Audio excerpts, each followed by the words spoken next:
Bonjour et bienvenue sur Motors TV pour le résumé de la deuxième journée du Rallye de Grande-Bretagne, la 10e manche du championnat du monde 2012. Comme en 2004 et 2005, l'épreuve a été avancée du mois de septembre au mois de septembre, alors qu'elle se déroulait habituellement au mois de novembre. Pas tout à fait suffisant, vous le voyez, pour changer le caractère boueux de l'épreuve à travers les forêts galloises. Et au terme de la première journée sous une route britannique, Sébastien Loeb, qui avait réalisé le meilleur temps de la spéciale de qualification, avait décidé de partir en troisième position sur la route. C'est Thierry Neuville qui ouvrait, suivi de Mikko Hirvonen. Et juste derrière, on trouvait les Ford, notamment celle de Peter Solberg. Et bien d'entrée de jeu, c'est le Norvégien, déjà quadruple vainqueur de l'épreuve. Il a remporté son premier succès mondial ici. Il a été sacré champion du monde en 2003, toujours ici par une victoire qui s'emparait des rênes toutes provisoires de ce rallye de Grande-Bretagne.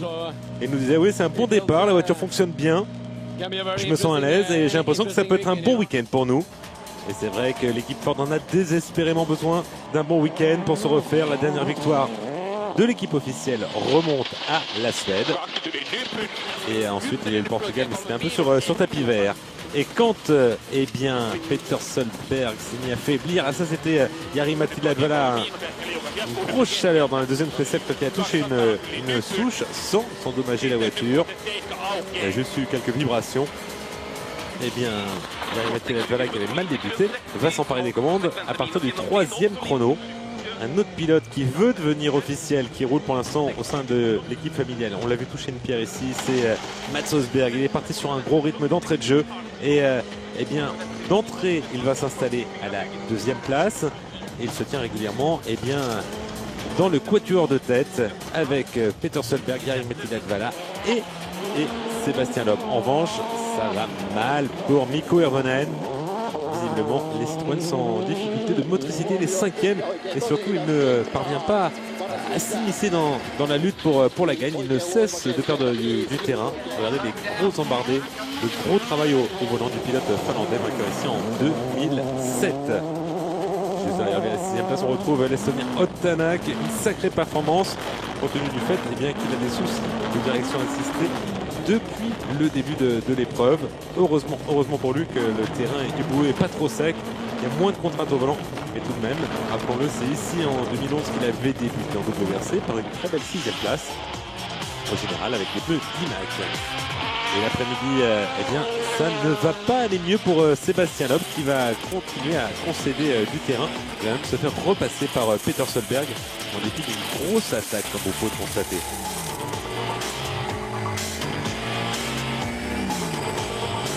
Dans le deuxième tour, on va écouter la réaction de Sébastien Loeb à l'arrivée. Je ne sais pas si c'est parce que je nettoie pour les gens qui sont derrière, mais ça va pas. Ça vous dérange? Non, j'ai pas besoin de gagner et ce ne sont pas mes adversaires directs pour le championnat. On parle bien sûr de Peter Solberg, son adversaire direct, on va dire, c'est son équipier, c'est Mikko Hirvonen. Et voici Peter Solberg qui sort de la grosse attaque qui, vous allez voir, ça va se faire une énorme chaleur, mais va reprendre la deuxième place à Sébastien Loeb.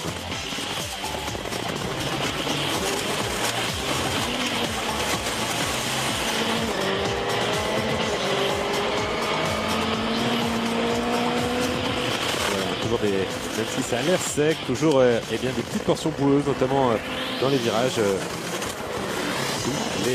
dans la forêt. Et pour Jari-Matti Latvala, l'avance ne cesse de s'augmenter. Les 4 dernières spéciales sont pour lui. Et il dit que tout va bien.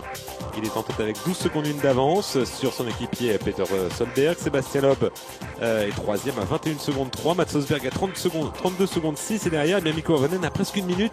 Il doit même contrôler Ottanak. Au programme de cette deuxième journée, 7 spéciales totalisant 95 km. Là, on est du côté nord-ouest du pays. Plutôt au centre, avec bien des spéciales Épine, Talfouet Des bien connues, même si elles ont reçu quelques aménagements. En ce qui concerne les zones de départ, eh bien, Paulo Nobre va ouvrir la route devant Yanni Abing, le septuple champion des rallyes sud-africains. Nasser Al-Attiyah 3e, Nico Avonen 10e, Sébastien Loeb 12e et 14e Jari-Matti Latvala avant les voitures de la catégorie S2000 emmenées par Sébastien Ogier, qui ne marque pas de points pour le championnat WRC. Donc c'est Greg Green qui est leader. Et on se retrouve au petit matin pour le chrono de Krishan. Premier passage 19 km 50. Alors c'est assez différent des chronos que tout le monde connaissait. 50% du parcours n'a plus été utilisé depuis 2008. Après c'est la spéciale traditionnelle, une route très rapide où il y a beaucoup de virages en aveugle à cause des arbres. On est avec Nasser Al-Attiyah 3e sur la route. C'est son retour en Grande-Bretagne après sa médaille de bronze aux Jeux Olympiques au tir. Il était déjà là en Allemagne. Il a des difficultés, il a changé son système de notes, le Qatari. Il n'est pas en confiance depuis le début de l'épreuve. Il est, on va le dire tout de suite, il est 13e du classement général. Voilà, je sors large du virage. Derrière Sébastien Ogier. Et bien, les Citroën ne sont pas à la fête. À l'image de Thierry Neuville, alors certes, il a ouvert le premier jour, ça constitue un désavantage, peut-être pour aider Nico Avonen et Sébastien Loeb. Mais malgré tout, il est à la lutte avec Matthew Wilson, dont c'est le retour après bien sa cheville cassée au Monte Carlo. Et voilà, et il y a de la boue qui rentre dans l'habitacle de la DS3, donc ça ne s'arrange pas pour Thierry Neuville, qui va malgré tout signer la 8e meilleure performance dans ce chrono. Ott Tanak, et bien ça y est, ses soucis de direction assistée sont réparés. Il n'a pas pu le faire lors de l'assistance de la première journée, une assistance décalée de 15 minutes, mais le soir ça a été résolu. Et du coup, il va signer le 3e temps pour Hirvonen. Eh bien, ça ne va pas mieux. Et pourtant, regardez toute l'implication du pilote finlandais. Mais là, il est vraiment perdu dans ses réglages. Hein, il va le dire, ça ne va absolument pas. Il ne comprend pas pourquoi il ne fait pas de temps. Alors qu'il donne le tout pour le tout. Mais d'habitude, vous êtes bon dans le brouillard. Il y a un peu de brouillard là. Donc, qu'est-ce qui se passe là? Ah ouais, mais c'est tellement glissant. Je comprends pas pourquoi on n'arrive pas à faire des temps. Je comprends vraiment pas, absolument pas. Eh bien, un pilote qui veut en faire des temps, il l'a dit dès le départ, c'est lui, Mats Østberg. Une séance d'entraînement ici, juste avant l'épreuve, c'était le lundi précédent l'épreuve. Et il va réaliser une sacrée performance, Mats Østberg, puisqu'il va être l'auteur du scratch. Meilleur temps absolu, c'est le 4e de l'année après les 3 réalisés en Suède. Et le premier sur Terre depuis 3 ans. Ah, il attaque, hein, Mats, ça se voit. Ah ouais, je suis très content, c'était une spéciale très piégeuse, très glissante par endroits. Et je pense que ça va devenir de plus en plus glissant au fur et à mesure des passages. Donc on était... c'est bien. Je pense qu'on pourra peut-être pouvoir garder notre manche. Ça commence bien la journée.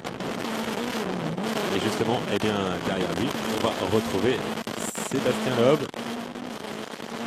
Va-t-il pouvoir faire quelque chose? On a vu que Nico Hirvonen, pardon, et avait toujours des difficultés avec dans les parties glissantes. C'est pas nouveau, on l'avait déjà remarqué du côté de chez Citroën Racing, et ça ne s'arrange pas. Ouais, bah, c'est pas nouveau, hein, ça vient pas de la nouvelle suspension qu'on a inaugurée en Finlande. Ça a toujours été comme ça, on se bat quand c'est glissant et les Ford sont meilleurs que nous sur ce terrain-là. Est-ce que ça va se confirmer pour Peter Solberg, qui dispose certes d'une petite avance sur Sébastien Loeb, mais bon, c'est pas une garantie absolue. Il a 9 secondes 2 d'avance au départ de cette journée.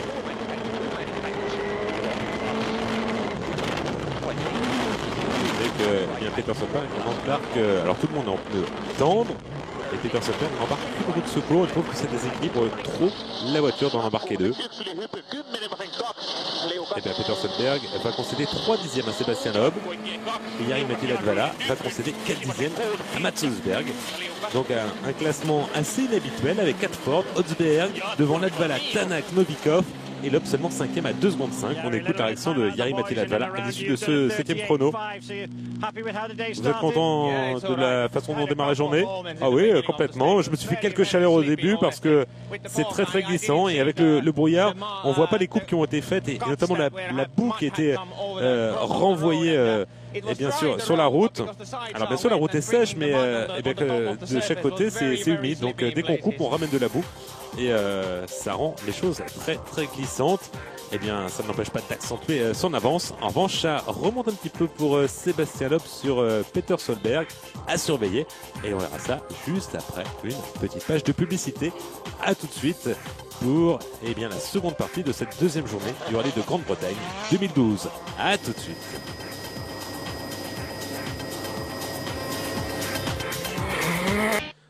De retour en Grande-Bretagne pour la deuxième journée du rallye comptant pour le championnat du monde, la 10e manche et la 8e spéciale épique. Le premier passage, 8 km 31.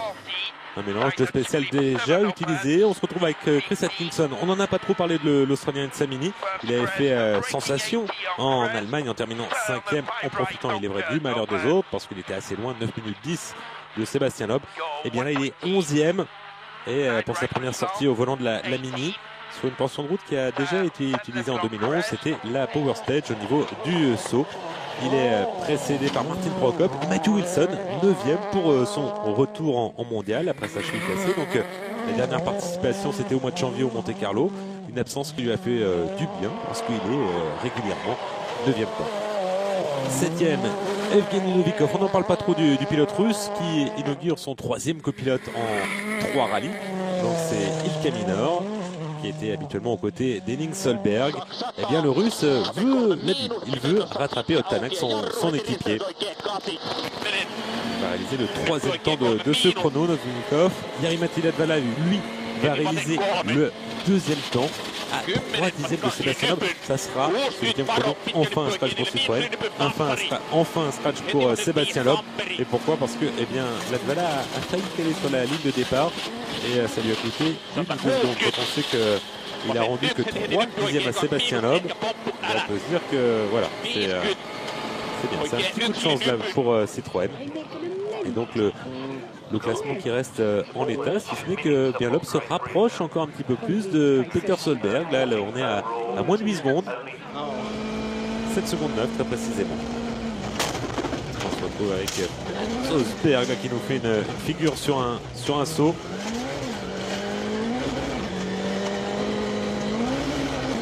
Grosse attaque pour le Norvégien qui ne veut absolument rien lâcher, qui va finir cette première boucle avec des pneus complètement usés. Oui, vous avez des pneus à la corde. Oui, j'ai payé pour ça, pour eux, alors je peux les utiliser comme je veux. Non, mais là, ils sont très très usés. Oui, mais je savais avant le départ de la spéciale que ça serait dur, mais je voulais embarquer qu'une roue de secours parce que ça déséquilibre trop la voiture. Il a déjà dit, le pilote, le jeune Norvégien, il n'a pas fait assez d'essais, il n'est pas à l'aise avec la voiture quand il a 20 kg supplémentaire dû à une seconde roue de secours, le maximum autorisé. Et bien, il se maintient dans le sillage de Sébastien Loeb, qui lui aussi connaît des soucis de pneus. Regardez, les pneus avant complètement usés. Pourtant, vous en avez 2 dans le coffre, pourquoi vous ne les mettez pas? C'est des durs. Oui, mais c'est sec maintenant. Non, pas assez. Non, c'est pas assez pour les pneus durs. En fait, ici, là, ça va, c'est sec. Mais dans la forêt, c'est tellement glissant, tellement boueux et les pneus durs dans la boue, ça va pas. On peut pas les utiliser, donc on doit les garder. Peter Solberg, va-t-il pouvoir résister ou va-t-il encore concéder du temps? Oui, il va concéder du temps à Sébastien Loeb, a commencé qu'il va lui concéder 4 secondes. Et du coup, il revient à 3 secondes 9, Sébastien Loeb de Peter Solberg. Et Peter Solberg va se plaindre de ses réglages. Il va dire, ma voiture était à la fois trop souple et trop basse. J'ai été gêné dans les ornières. En tout cas, ça va bien se passer pour Jari-Matti Latvala qui va aligner un 5e temps scratch juste avant le passage à l'assistance. Aucun souci pour Jari-Matti Latvala. C'est le vainqueur en titre de cette épreuve, et que ce soit complètement détrempé ou alors en s'asséchant, eh bien ça va extrêmement bien pour le pilote finlandais. Il va à l'issue de ce chrono, il va porter son avance à 22 secondes 2 sur Peter Solberg et 26 1 sur Sébastien Loeb. Amirali, on va dire, c'est assez bien parti. Mats Solberg, lui, sera à 38 secondes 3. Et Arvonet, ça y est au-delà de la minute. Regardez la décontraction de Jari-Matti Latvala. Il a dit, ça faisait longtemps que je n'avais pas eu d'aussi bonnes sensations au volant de ma Fiesta. C'est vrai qu'il serait temps que la roue tourne pour Ford. Jari-Matti Ladvala, mais on ne sait pas encore de quoi 2013 sera fait. Est-ce qu'on se dirige vers un passage chez Volkswagen ou est-ce qu'on va rester chez Ford? On va le savoir normalement d'ici peu. En tout cas, l'impression. Là, pour l'instant, vous êtes le plus rapide, Yari. Et puis, comme vous êtes le dernier des WRC à passer, ça devrait rester. Et vous économisez plus les pneus que les Citroën. Oui, mais ça, c'est étonnant, nous dit-il, parce qu'en Finlande, c'était. Moi, j'avais un problème d'usure de pneumatique, justement. Et là, bien, la situation est inversée par rapport au Citroën. Donc, c'est bien pour nous que ça se passe comme ça au Pays de Galles. Qu'est-ce que vous avez changé depuis le mois d'août et la Finlande? On n'a pas changé grand-chose. Alors bien sûr, on a changé un peu les réglages de la voiture, notamment au niveau de l'arrière, mais rien d'exceptionnel, pas de gros changements, juste des petits aménagements avec lesquels on peut jouer, qu'on peut changer rapidement, même pendant une épreuve. Mais on n'avait pas remarqué de différence par rapport à la tenue des pneumatiques. Et bien en tout cas, ça marche très bien pour Jari-Matti Ladvala. Maintenant, il va y avoir une autre décision avant le second tour. Quel pneu prendre? Parce que ça continue de sécher, la météo, on n'annonce pas de pluie. Alors, est-ce que certains vont tenter des pneus durs? Il va y avoir différentes stratégies. Et tout l'avantage est justement de partir dernier, notamment comme l'équipe Ford, parce qu'on peut choisir, en ayant eu connaissance, les choix de Citroën. Eh bien, un pilote qui va choisir une stratégie différente par rapport à celle qu'il apprécie, c'est Mats Østberg, qui va emporter non pas une, mais 2 roues de secours. Donc, il a 4 pneus tendres et 2 roues de secours montées en pneus tendres dans le coffre. Et regardez les embarqués, là c'est beaucoup moins fluide qu'avant dans ce second passage en Christian. Le Norvégien qui va le dire, il est beaucoup moins à l'aise avec sa Fiesta dans cette configuration, avec ce poids supplémentaire. On va beaucoup plus sur les côtés, même si regardez la sixième à fond dans cette portion en forêt.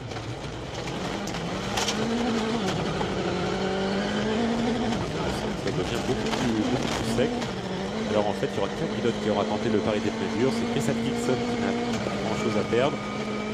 Tout le monde sera en pneus tendres.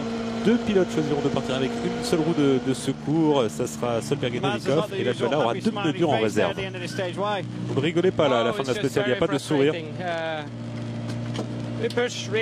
On a vraiment attaqué fort, mais je ne me sens pas en confiance avec la voiture et les temps ne suivent pas, donc je ne suis pas content.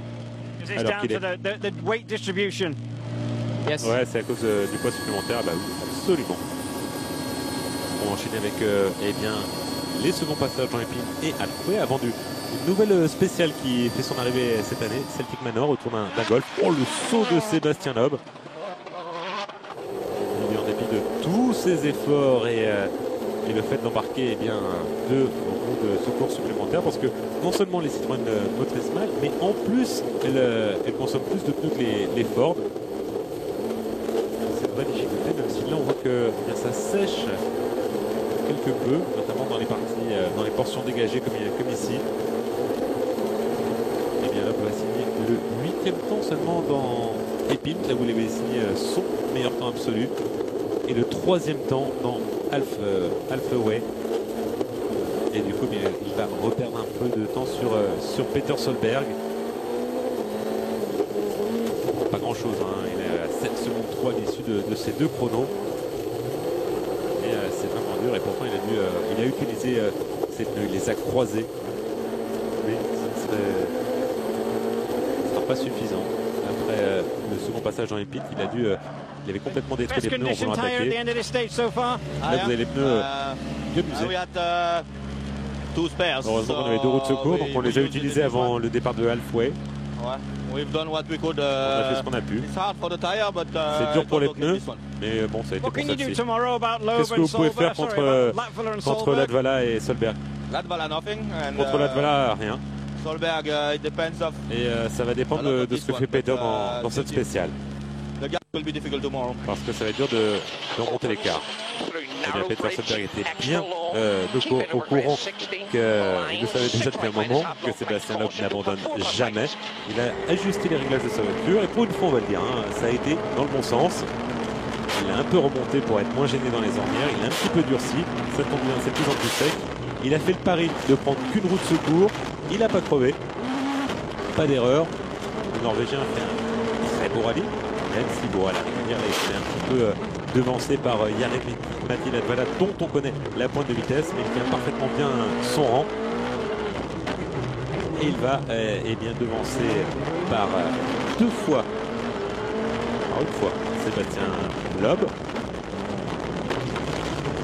Par deux fois, pardon, une fois pour 2 dixièmes et une autre fois il va réaliser un 4e scratch dans le second passage dans Halfway. Une énorme attaque. Et lui, il avait beau n'avoir qu'une roue de secours, et il l'a monté, il a dit ça peut faire la différence. That's it. Ask Loeb what he could do about you two in the Fords tomorrow. He says nothing about Latvala. Quand on a demandé à Loeb qu'est-ce que vous pouvez faire contre les fois, il dit rien contre Latvala, mais en revanche pour Solberg, on va voir, ça dépend du résultat de la spéciale. Mais c'est une bataille très serrée entre nous. Et de toute façon, c'est toujours une grosse bataille contre lui. Il y a tellement peu d'écart entre nous. Mais moi, je suis prêt pour me battre. Hein. Je vais continuer à attaquer. On est prêt pour ça. Jari-Matti Latvala toujours impliqué, toujours aussi concentré. Eh bien lui, il a monté, il a monté un pari. Il a monté en fait ses pneus durs dans le second passage dans Épine. Il a fait la première spéciale avec ses pneus tendres. Il les a gardés pour le second passage dans Halfway. Et puis il a dit j'aurai encore un peu de pneus tendres pour la super spéciale tracée autour du golf.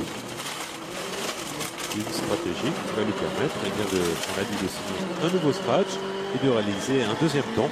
Donc il va porter son avance qui reste supérieure à 20 secondes sur Peter Solberg. Même si on va l'entendre, l'issue du 12e chrono, il n'est pas absolument certain que cette stratégie était payante. Il va nous dire, pour moi ça revenait à peu près au même.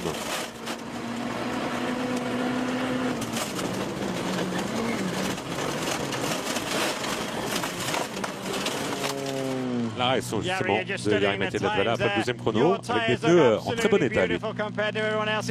Vous étiez en pneus durs à l'avant et en tendre à l'arrière. Ouais, moi je les ai gardés, j'ai mis les durs dès le 2e chrono de la boucle. Mais je savais pas si c'était le bon choix parce que je pense qu'au bout du compte ça s'équilibre. Parce que sur l'ensemble des 3 spéciales, je pense que ça revient au même. Moi je perds du temps dans la forêt en pneus durs, je me rattrape dès que c'est sec. Donc bon voilà, ça revient à peu près au même. Il faut juste faire attention dans la boue avec les pneus durs. Et là voilà cette nouvelle spéciale, là où a été organisée la Ryder Cup de golf en 2010. Ça fait 3 km 4. Ça se déroule en pneus terre sur du goudron. Sébastien Loeb en général excelle dans ces petites spéciales. Il arrive à faire de belles différences. Et c'est avant le passage des pilotes officiels Ford, lui qui va réaliser la meilleure performance. Et on a vu la sortie absolument phénoménale. La grosse attaque ici de Jari-Matti Latvala, qui avait peut-être des pneus en meilleur état, puisqu'il avait utilisé les pneus durs dans les 2 chronos précédents. Et il va effectivement signer un 7e meilleur temps scratch. Mais Loeb a repris 8 dixièmes à Peter Solberg. Du coup, avant la dernière journée, eh bien, Peter Solberg ne compte que 6 secondes 4 d'avance sur Sébastien Loeb et 19 secondes d'avance pour Loeb sur Mats Østberg. Tout va dépendre de la météo. Quel temps fera-t-il? Si c'est humide, si c'est glissant, eh bien, on peut assister à un triple effort. Pour le savoir, on se retrouve sur Motors TV dimanche 16 septembre à partir de 22h30 pour connaître le nom du vainqueur de ce Grand Prix de ce rallye de Grande-Bretagne 2012. Salut à tous.